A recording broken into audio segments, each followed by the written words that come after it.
कभी सोचा है कि बच्चे कैसे सीखते हैं? क्या ये सब कुछ सिर्फ किताबों और स्कूल में होता है, या फिर हर पल हमारे आसपास की दुनिया से? आज हम एल्बर्ट बंडूरा के एक बहुत ही दिलचस्प सिद्धांत को समझने वाले हैं, जो बताता है कि हम सब देखकर कितना कुछ सीखते हैं। तो चलिए सीधे उस सवाल से शुरू करते हैं, जो शायद हम सबके मन में कभी ना कभी आया होगा। ये नज़ारा हम सबने देखा है ना? कोई बच्चा शिनचैन देखकर बिल्कुल उसी की तरह शरारतें करने लगता है, तो कोई सलमान खान की तेरे नाम वाला हेयर स्टाइल बना लेता है। अरे छोटे छोटे बच्चे भी तो अपने पापा को देखकर शेविंग करने की एक्टिंग करते हैं। तो सवाल ये है कि ये नकल करने की आदत आती कहाँ से है? बस यही वो पहेली है जिसे एल्बर्ट बंडूरा का सिद्धांत सुलझाता है। तो देखिए, आज का हमारा सफर कैसा रहेगा। हम पहले इसी सवाल को समझेंगे कि बच्चे नकल क्यों करते हैं। फिर हम बंडूरा के सिद्धांत में गोता लगाएंगे, उनके सबसे मशहूर बोबो डॉल एक्सपेरिमेंट को देखेंगे और फिर सीखने के उन 4 जरूरी चरणों को जानेंगे। आखिर में कुछ सवालों के साथ अपनी समझ को और भी पक्का करेंगे। तो चलिए अब मिलते हैं उस मनोवैज्ञानिक से जिन्होंने इस नकल के पीछे का पूरा विज्ञान दुनिया के सामने रख दिया। ये हैं एल्बर्ट बंडूरा। कनाडा के एक बहुत बड़े मनोवैज्ञानिक थे। इन्होंने एक बहुत सीधी लेकिन गहरी बात कही कि सीखना कोई अकेले में होने वाली चीज नहीं है। ये तो एक सामाजिक और मानसिक यानी कॉग्निटिव प्रक्रिया है। उन्होंने उस पुरानी सोच को चुनौती दी कि हम सिर्फ कुछ करके ही सीखते हैं। और इसी सोच से जन्म हुआ उनके सामाजिक अधिगम सिद्धांत यानी सोशल लर्निंग थ्योरी का। ये थ्योरी क्या कहती है? ये कहती है कि हम इंसान, खासकर बच्चे, दूसरों को देखकर सीखते हैं। हम उनके व्यवहार को देखते हैं, उसकी नकल करते हैं और फिर उसे अपनी जिंदगी का हिस्सा बना लेते हैं। सच में ये एक बहुत ही पावरफुल आइडिया है। हाँ, एक बहुत जरूरी बात, खासकर अगर कोई परीक्षा की तैयारी कर रहा हो तो। इस सिद्धांत को कई अलग अलग नामों से भी जाना जाता है, जैसे कि अवलोकनात्मक सिद्धांत, अनुकरण का सिद्धांत या मॉडलिंग सिद्धांत। बाद में तो बंडूरा ने इसमें संज्ञानात्मक शब्द भी जोड़ दिया था, ये बताने के लिए कि सीखने की इस पूरी प्रक्रिया में हमारे दिमाग की कितनी बड़ी भूमिका है। लेकिन बंडूरा ने सिर्फ ये थ्योरी दी नहीं, उन्होंने इसे साबित भी किया। और इसे साबित करने के लिए उन्होंने मनोविज्ञान का एक ऐसा प्रयोग किया जो आज तक बहुत मशहूर है। चलिए बोबो डॉल प्रयोग की कहानी सुनते हैं। तो बात है 1961 की। बंडूरा ने एक बहुत ही सरल लेकिन हैरान करने वाला एक्सपेरिमेंट किया।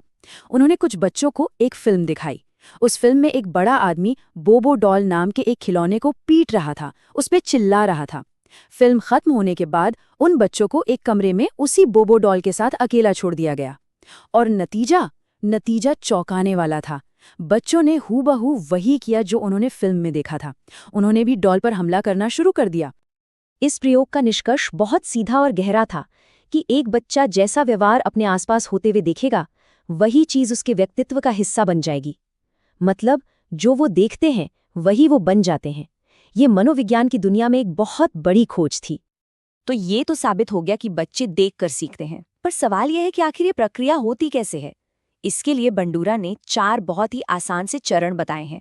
चलिए समझते हैं। देखिए, ये पूरी प्रक्रिया 4 कदमों में होती है। सबसे पहला है अवधान यानी अटेंशन। सीखने के लिए ये जरूरी है कि पहले उस मॉडल पर ध्यान दिया जाए। फिर आता है धारण यानी रिटेंशन। जो देखा है उसे याद भी तो रखना होगा। तीसरा है पुनः प्रस्तुतिकरण यानी रिप्रोडक्शन, मतलब उस व्यवहार को खुद कर पाने की काबिलियत भी होनी चाहिए। और चौथा, जो सबसे जरूरी है, वो है अभिप्रेरणा यानी मोटिवेशन। उस व्यवहार को करने की कोई वजह तो होनी चाहिए, जैसे कोई इनाम या कोई तारीफ। अब इन चारों स्टेप्स को याद रखने का एक बहुत ही आसान तरीका है। बस एक शब्द याद रखिए, ARRM।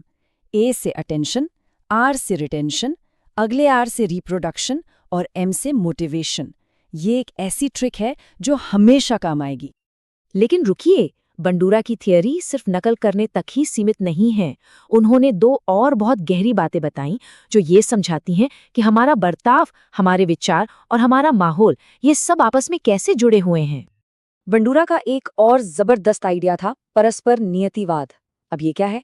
इसका मतलब है कि सिर्फ माहौल ही हम पर असर नहीं डालता, बल्कि हमारा व्यवहार, हमारे अपने विचार और हमारा माहौल, ये तीनों एक दूसरे पर लगातार असर डालते रहते हैं। ये एक 3 वे स्ट्रीट है। सोचिए, जिस बच्चे को पढ़ना अच्छा लगता है वो ज्यादातर लाइब्रेरी में मिलेगा, और लाइब्रेरी में रहने से उसकी पढ़ने की आदत और भी पक्की हो जाएगी। और फिर आता है आत्म प्रभावकारिता यानी सेल्फ एफिकेसी। ये कुछ और नहीं, बस अपने ऊपर वो भरोसा है कि हाँ, मैं ये काम कर सकता हूँ। यही वो यकीन है जो तय करता है कि हम किसी देखे हुए व्यवहार की नकल करने की कोशिश करेंगे भी या नहीं। अगर किसी का सेल्फ एफिकेसी कम है तो शायद वो कोशिश ही ना करे, भले ही उसने सीखने के सारे स्टेप्स पूरे कर लिए हों। तो हमने बंडूरा के सिद्धांत को काफी गहराई से समझ लिया है।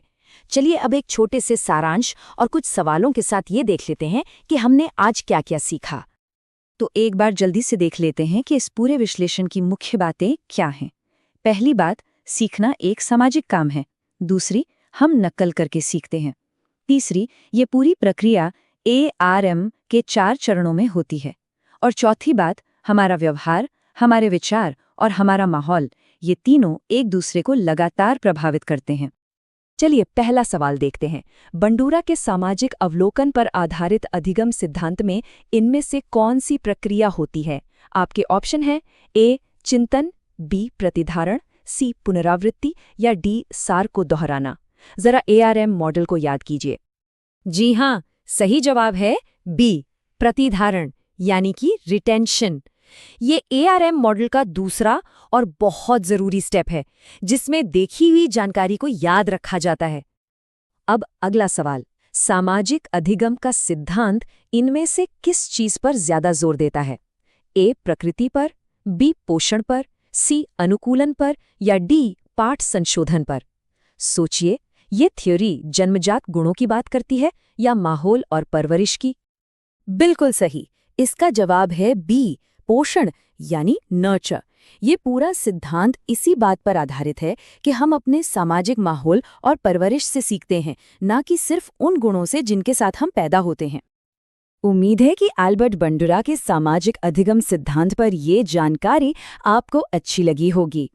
अगर ये प्रस्तुति अच्छी लगी हो तो प्लीज़ चैनल को सब्सक्राइब करें, इसे लाइक करें, और अगर ये मददगार लगी हो तो एक कमेंट ज़रूर करें और अपने दोस्तों के साथ शेयर करना न भूलें। धन्यवाद।